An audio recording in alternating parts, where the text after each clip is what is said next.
Sammy Davis Jr. had stared down racism, death threats, mob pressure, and everything Hollywood could throw at a man who refused to stay in his place. But none of it compared to the moment Dean Martin looked at him in 1987. And Sammy realized he was standing face to face with someone who had already decided to stop living. Not dying, stopping. They'd been brothers for decades. Vegas, movies, chaos, glory. A bond forged in smoke-filled rooms and late-night laughter. But that evening, when their eyes met across a crowded room, Sammy felt something twist in his stomach, because what he saw wasn't pain, it was absence. Dean wasn't missing. He wasn't broken. He was gone. And the terrifying part was this. Dean Martin was still standing right there. At the beginning, none of them could have imagined an ending like this.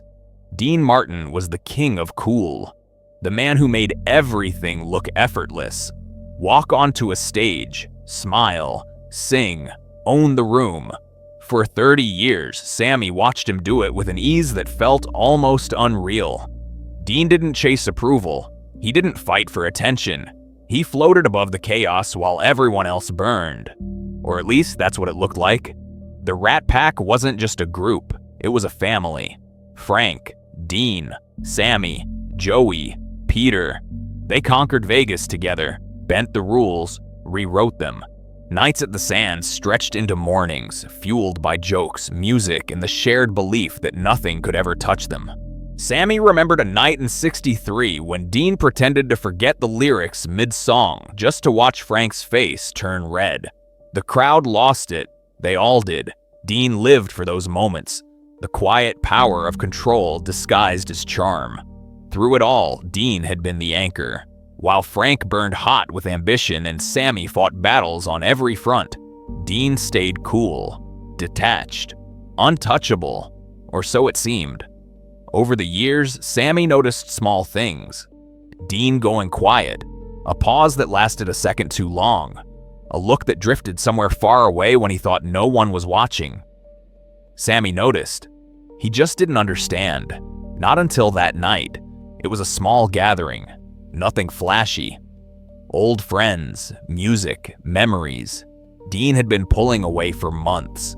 Dodging calls, declining invitations. No one really expected him to show. But then he did. Sammy's heart lifted when he saw him across the room. Maybe this was progress. Maybe Dean was coming back. He started toward him with a joke already forming, a smile ready to bridge the distance. Then Dean turned. The room kept moving. Glasses clinked. Laughter rolled on. But for Sammy, everything went silent. Those eyes. They weren't Dean's eyes anymore. They were windows into an abandoned building.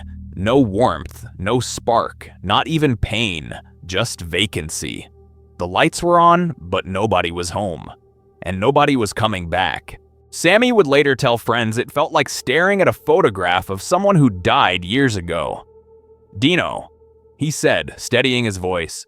"Good to see you, Pally." Dean nodded, mechanical. His lips formed something that resembled a smile, but it never reached his eyes. It was a reflex. Nothing more. They talked. Weather, traffic, safe topics that meant nothing. And the entire time, Sammy fought the urge to grab him, to shake him, to force some kind of reaction. But deep down, he already knew. There was nothing left to wake. What Sammy didn't realize yet, what would haunt him later, was that this wasn't the beginning of Dean's collapse. It was the end. Dean Martin had lived what everyone called a charmed life. Hit records, classic films, a TV show that defined an era, fame, money, respect. But every life collects a bill. Dean's came due on March 21st, 1987. His son, Dean Paul Martin, a fighter pilot, bright, disciplined, full of promise, died in a plane crash over the San Bernardino Mountains. Something in Dean broke that day. Not loudly, not publicly, quietly, permanently. The jokes stopped. The spark faded. Performances became routines, muscle memory without soul. Friends watched the light go out and didn't know what to do about it. Dean started disappearing in pieces. Then came the Rat Pack reunion tour. Frank called it the Together Again tour, a victory lap, one last shared moment. Dean joined, briefly. Then he walked away. No explanation, no apology. He just left. Frank was devastated, confused. They all were. What they didn't understand was that Dean wasn't deciding anything in that moment. He had already decided. That night at the gathering, Sammy finally saw the truth written clearly in his friend's eyes. This wasn't grief. This wasn't depression. This was resignation. Dean hadn't lost control. He'd let go of it. The man standing in front of Sammy was a body completing its final obligations before shutting down entirely. The conversation ended quickly. Dean mumbled something about needing air and drifted away through the crowd like a man underwater. Slow, distant, already elsewhere. Every instinct in Sammy screamed to follow him, to pull him back, but something stopped him.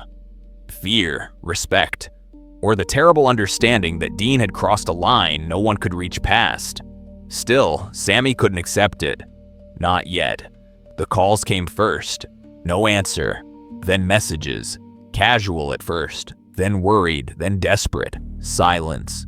Sammy showed up at Dean's house one afternoon, rang the bell, waited. The housekeeper answered. Polite, unmovable. Dean wasn't seeing visitors. The door closed softly, a sound that felt final. Letters followed. Long ones, then short ones, then nothing at all. Frank tried, Joey too. They talked about interventions, about forcing the issue, but they all knew Dean valued his privacy. Forcing him might only push him further away. So they waited and watched him disappear. Updates filtered through friends. Dean wasn't eating much. Dean wasn't leaving the house. Dean just sat in front of the TV all day, watching someone vanish in slow motion. One night around midnight, Sammy tried one last time. He sat outside Dean's house in his car, rehearsing words that would never be spoken. Then he rang the bell. Nothing. He rang again. Still nothing. But the light was on. The blue flicker of the television glowed behind the curtains. Dean was home. Dean was awake. Dean simply didn't want to answer. That's when Sammy understood. Dean wasn't angry. He wasn't ashamed. He had already left the world. His body remained. The man was gone. The years that followed were a quiet fade. No performances, no appearances, just isolation. When Sammy Davis Jr. died in 1990, Dean didn't attend the funeral. He sent flowers, that was all. Dean lived 5 more years. On Christmas Day, 1995, he passed away quietly in his home. No audience, no spotlight, exactly how he wanted it. Looking back, people understood what Sammy had seen that night. It wasn't sadness. It was the look of someone who had reached the end of his ability to keep pretending. Dean Martin spent his career making everything look easy. But the truth was, he'd been working harder than anyone realized just to keep going. And when his son died, Dean realized something terrifyingly simple. He didn't have to keep going anymore, so he stopped. Sammy understood in the end. Dean hadn't abandoned them. He had reached his limit. And sometimes when someone decides to leave, there's nothing you can do to stop them. You can only remember who they were and live with what you saw in their eyes.